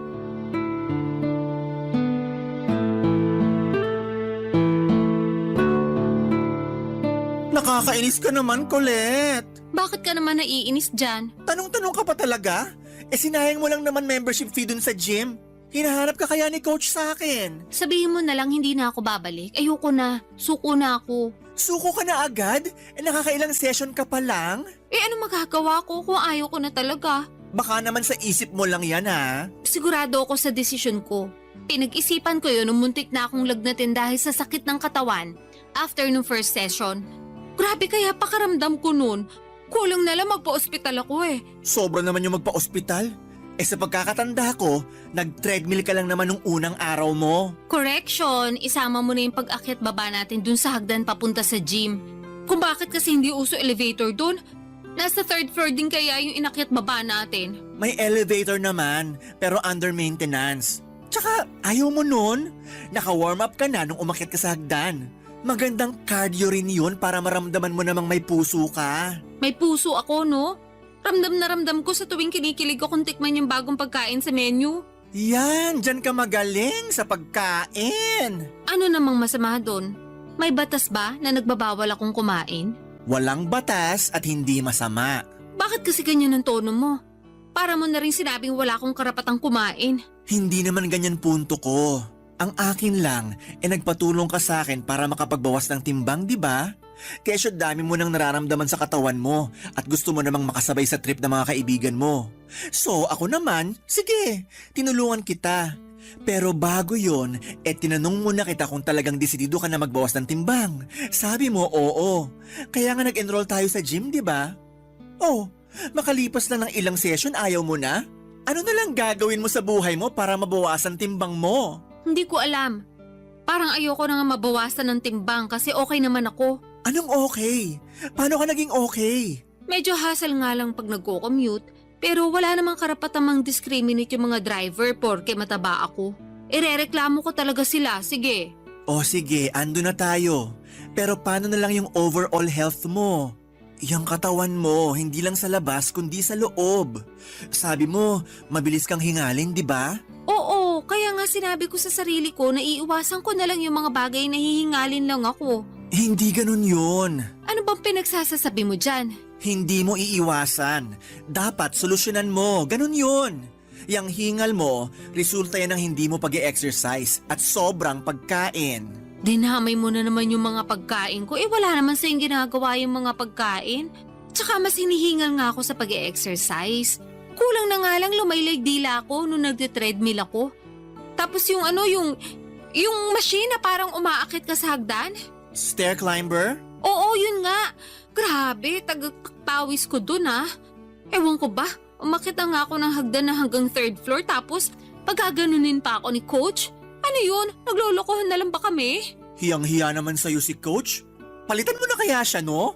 Pag pinalitan ko siya, sigurado magsasara ang gym kasi papalitan ko ng restaurant business. Mas marami kita ko doon for sure. Alam mo, ewan ko sa'yo. Kinain ka na ng sistema. Hindi sistema ang kumain sa akin. Tsaka nagsasabi lang naman ako ng totoo. Hindi naman ako masaya sa pagpunta ng gym na yan eh. Sakit ang katawan lang inabot ko.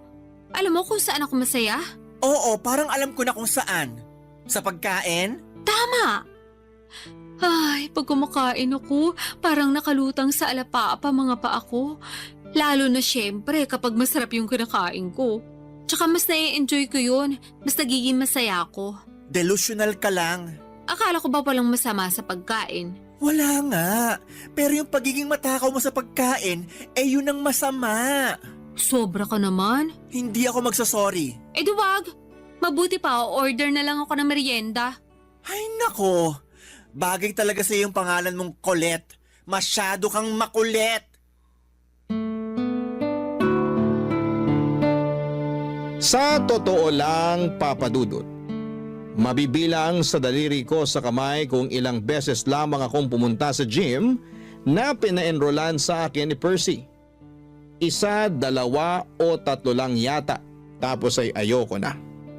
Totoo naman na sayang yung pera na binayad ko sa membership fee, pero hindi na lamang ako nang hinayang doon dahil ayoko na. Suko na ako. Unang session pa lamang namin ay sobrang sakit na ng katawan ko. Halos hindi na ako makakilos na para bang akala ko ay mamamatay na ako ng mga panahong yon. Pero dahil sinabi ng pinsan ko na normal lang naman daw yon, nagpatuloy pa ako ng ilang session pa. Kaya lang ay hindi ko talaga kaya, Papa Dudut. Ako pa naman yung klase ng tao na hindi nagtitiis kapag nasasakta na. Well, siguro ay nagawa kong tiisin yung pagiging unfaithful sa akin ng damukol kong ex-boyfriend. Pero pinangako ko sa aking sarili na yun na ang huling bagay na titiisin ko. Kaya kahit naiinis sa akin si Percy dahil sa hindi ko pagiging desidido na magpapayat ay wala na akong pakialam pa. Dahil doon ay natuon ulit ang atensyon ko sa labis na pagkain upang mabawasan ang aking stress. Barangay Love Stories. Barangay Love Stories. Papa Dudut, mabilis na lumipas ang 3 buwan mula sa dati kong timbang na 115 kilo ay pumalo na ako sa 150 kilograms. Sobrang taba ko na at ang bigat-bigat na ng katawan ko. Dagdag pa yung palagiang pagsama ng aking pakiramdam. May mga araw na ayoko nang bumangon sa higaan para pumasok sa trabaho dahil nakakapagod mag-asikaso. Bukod doon ay nahihirapan din ako mag-commute dahil sa timbang ko. Kita ko na rin sa salamin na lumolobo talaga ako ng husto. Lumaki ang mga braso ko at hita at nadagdagan ng 1 layer ang bilbil ko sa tiyan at sa leeg ko. Umumbok din ang aking mukha at hindi ko na makita dahil sa dagdag na taba ng aking leeg. Doon ako nagsimulang ma-frustrate habang binabalikan sa isipan ko kung ano-anong klaseng pagkain ang kinain ko noong nakaraang 3 buwan. Na-realize ko na sobrang daming carbohydrates, maalat at matatamis na pagkain ng walang pasubali kong nilantakan. Malala kapag magkaka-period na ako dahil nandun yung magkikrave talaga ako sa iba't ibang unhealthy food and drinks. Tapos nung isang beses ay hindi ako dinatna ng menstruation ko. Akala ko'y delay lang pero dahil praning ako ay nagpakonsulta na ako sa isang OB gynecologist. Doon ko napag-alaman na may PCOS ako o Polycystic Ovarian Syndrome. Bilateral din. Ibig sabihin po nun ay 2 ovary ko ang merong cyst na nakakaapekto sa aking hormones.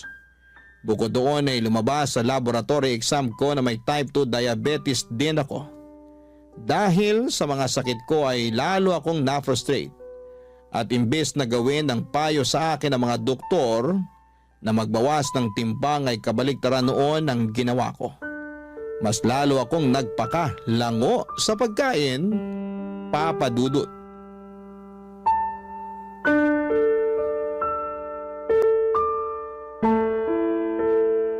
Bakit ang daming balat ng chichirya at bote ng mga soft drinks sa sahig mo?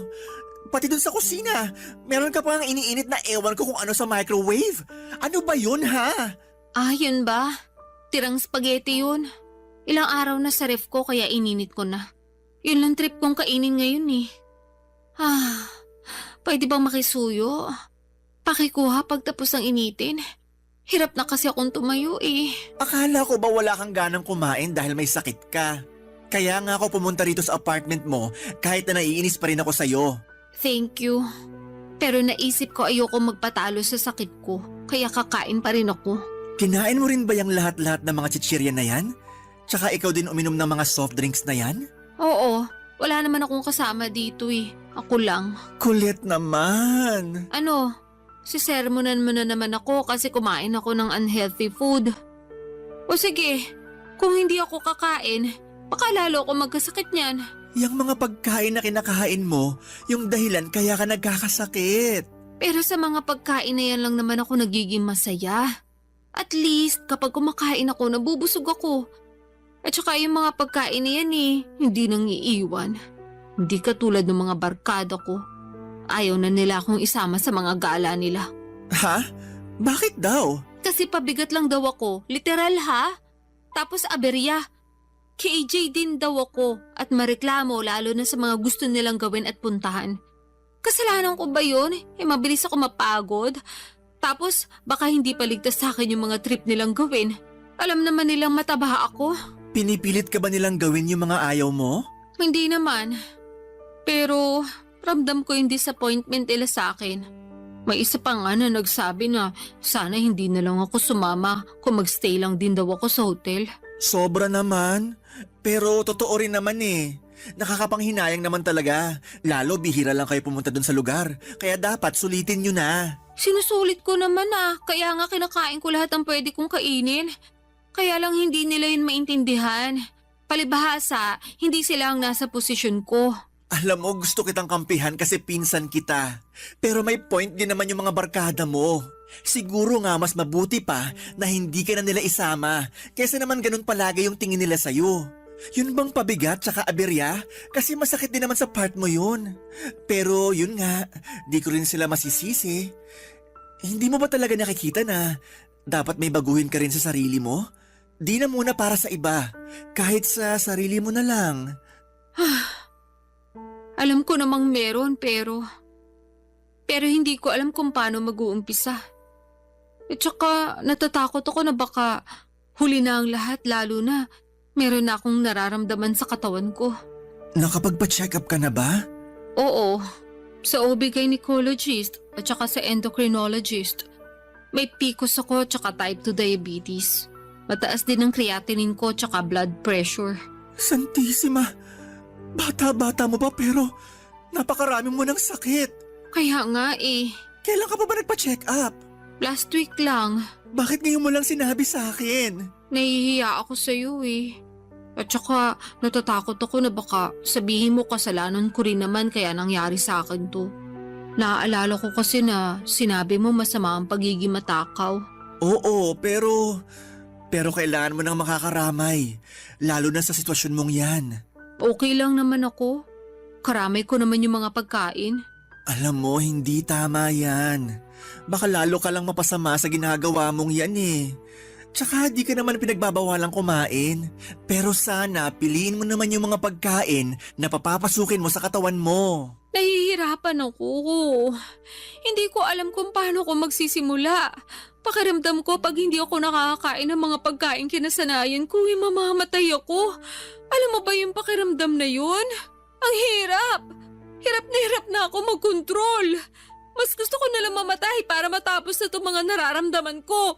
Gaga, alam mo namang hindi yan ang solusyon, di ba?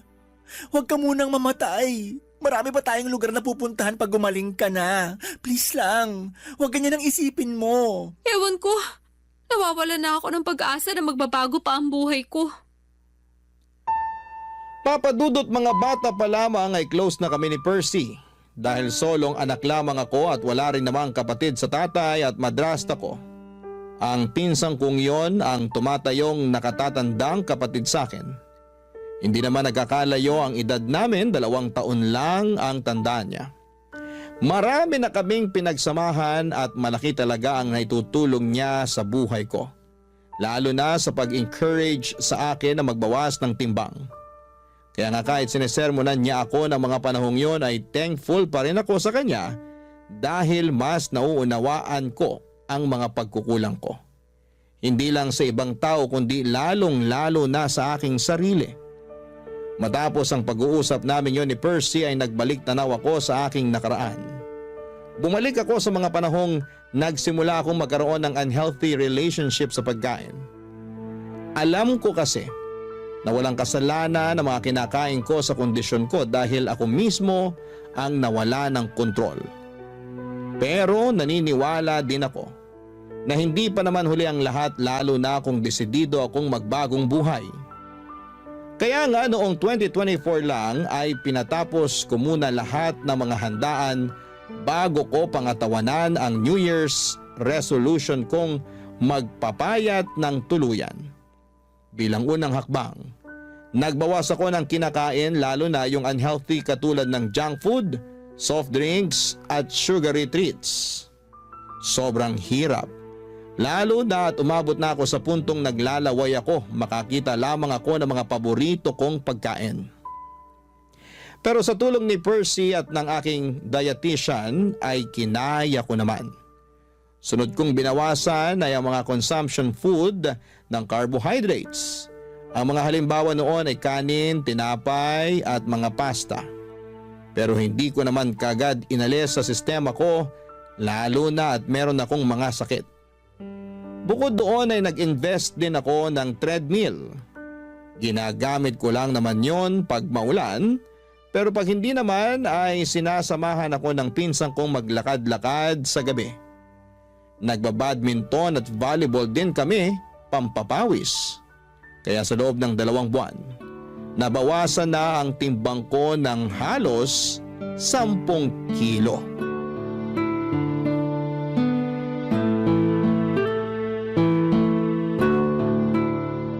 Ang intense nung double match natin dun sa 2 foreigner. Oo nga, parang professional. Ayun, talo tuloy tayo. Hayaan mo na, at least mga gwapo naman sila. Kota mga mata ko sa silay. Sa bagay, ako rin naman. Gusto ko yung kumukorte talaga yung mga abs sa damit kasi pawis na pawis. Ay, sinabi mo pa. Pero speaking of pawis, grabe pawis ko dun sa laro natin Tagaktak! Ako nga hingal na hingal eh. Kulang na lang lumaylay dila ako sa court para pa akong hahapuin ng wala sa oras. Pero wala naman akong hika Mabuti naman. Kinabahan ako sa'yo eh. Nahalata ko nga sa reaksyon ng mukha mo. Kaya sinabi ko, Santissima, maawa naman sa'yo. Dami mo nang nararamdaman. Huwag na sana dumagdag pa yan. hindi naman siguro. At saka alam mo ba pakiramdam ko, unti-unti nang gumagaling ang katawan ko. Talaga? Oo. Di ba nabawasan na ako ng timbang? 10 kilo rin yon. Kaya nga alam ko na mataba pa rin ako, pero malaking bagay na rin sa akin yung 10 kilong yun, no? Oo naman. Hindi mo yun ma-achieve kung hindi mo piniling tulungan ang sarili mo. Baka nga imbis na makapagbawas ka ng ganun madagdagan pa ng 10 kilo yung timbang mo kung nagpatuloy ka lang sa pagkain. Kaya nga nangihinaya lang ako kasi ngayon ko lang na-realize ang importansya ng pangangalaga sa kalusugan sa pamamagitan ng pagkain ng tama. Nahihiya ako sa sarili ko dahil hinayaan kong tumaba ako ng ganito. Nawalan ako ng kontrol sa pagkain kasi akala ko yun lang yung kakampi ko sa lahat ng mga problema ko sa buhay. Ay, sa totoo lang, nahihirapan pa rin akong disiplinahin ang sarili ko. May mga araw na okay lang, magaan, na itatawid yung araw, pero meron na mabigat talaga. Paanong mabigat? Yung bang hindi ko mapigilang umiyak kasi nabitin ako sa pagkain na kinain ko. Na gusto ko pang kumain ng marami, pero alam kong hindi naman pwede. Nararamdaman ko yun lalo kapag magkakaroon na ako. Alam mo na, hirap maging babae. Nakaka-relate ako dyan. O bakit? May matres ka rin? Charot lang. Pero gusto ko lang din sabihin na proud ako sa'yo. Talaga? Kahit na mabagal yung progress ko? Hindi naman mabagal progress mo. Alalahanin mong nasa 2 buwan ka pa lang. Tsaka, oo, proud ako sa'yo. Kasi sinubukan mo mag-diet para sa kapakanan mo. Hindi lang para sumeksi ka, kundi para gumaling ka na rin. Naniniwala ako, pagkain din na makakatulong sa'yo para bumuti pakiramdam mo. Pero syempre, yung tamang pagkain ang tinutukoy ko Tapos samahan mo pa ng exercise at inumin yung mga gamot na reseta sa'yo. Palung-palo ka na. Totoo rin naman. Nang pinagpapawisan kasi ako at nakapagbawas ng timbang gumaan talaga ang pakiramdam ko as in. Pakiramdam ko nga ibang tao na ako. Gumanda rin yung skin ko at saka mahimbing na rin yung tulog ko. Umayos din yung tingin ko sa buhay. Kung dati madalas ako mawala ng pag-asa, ngayon alam kong may magandang bukas na naghihintay sa akin pag nagpatuloy at nagtiyaga ako sa ginagawa ko. Ganyan nga. Kaya proud talaga ako sa iyo Alam ko na hindi madali pero kinakaya mo. Grabe, bilib na bilib ako sa iyo. Pinagmamalaki kita. Thank you. Pero kung tutuusin, Hindi ko naman to magagawa kundi dahil sa'yo. Ikaw yung nandyan para tumulong sa akin kahit na maraming beses ako naging pasaway. Siyempre, parang kapatid na turing ko sa'yo. Mahal kita kahit na nung una pasaway ka. Pero mas mahal kita ngayon dahil minamahal mo na ang sarili mo. Salamat ulit. Walang anuman. O basta ha, nandito lang ako para sumuporta sa'yo. Sasamahan kita sa paggaling mo. Kalmahan mo lang din kasi yung pagtaba nga inaabot ng ilang taon, pagpayat pa kaya. Yan din kasi yung pangunahing rason ng karamihan kaya sila nadadapa sa pagbabawas ng timbang. Yun bang minamadali nilang resulta? Wala namang buto na pag tinanim mo ngayon, tutubo na bukas. Sipag, tiyaga, disiplina at consistency ang kailangan para ma-achieve mo yung mabuti at magandang resulta para sa sarili mo. Papadudot malayo pa pero malayo na rin naman ako. Sa kasalukuyan ay nasa 95 kilograms na lamang ako. Patuloy ang mga bagay na ginagawa ko para mabawasan ang timbang ko. Pero hindi lang ako doon nakafocus dahil ang pangunahing dahilan ko talaga ay gumaling ako. Maraming mabubuting bagay ang dulot ng pagbaba ng timbang sa akin. Mas naging aktibo na rin po ako sa iba't ibang bagay at sports. Hindi na rin ako madalas hapuin at higit sa lahat ay natutuhan kong kumain ng tama at masustansya na naaayon sa kailangan ng aking katawan. Hindi ko pa na-achieve ang goal weight ko pero hindi ako susuko lalo na ngayon na mas mahal ko na ang aking sarili. Sabi nga nila kapag maayos ang tingin mo sa iyong sarili ay naapektuhan noon hindi lang ang iyong pananaw, kundi maging ang relasyon mo sa mga bagay at tao na nasa paligid mo. Bilang nasa paglalakbay pa ako ng paggaling at pagbabawas ng timbang, sinama ko na rin po sa bucket list ko ang makapag-counseling upang ipakonsulta ang mga karanasan ko na naging dahilan para maging obsessed ako sa pagkain. Yun din kasi ang sabi ng dietitian ko. Sadyang ako lang yung hindi pa handa ng mga panahong yon. Maraming salamat po Papa Dudut, sakaling mapili po ninyong i-area ang sulat ko sa programang Barangay Love Stories. Malaking bagay na makapagbigay ako ng inspirasyon sa ating mga kabarangay. Susulat ako ulit para mag-update sa latest kong timbang at kung sakali na makahanap na rin po ako ng panibagong pag-ibig. God bless po sa inyong istasyon and more power pa. Ang inyong forever kapuso at kabarangay, Colette. Barangay Love Stories. Barangay Love Stories. Anong say mo sa Barangay Love Stories na ito? Pagkwentuhan natin sa comment section yan. Nagustuhan ng iyong napakinggan? Ituloy yan via live stream sa www.gmanetwork.com/radio.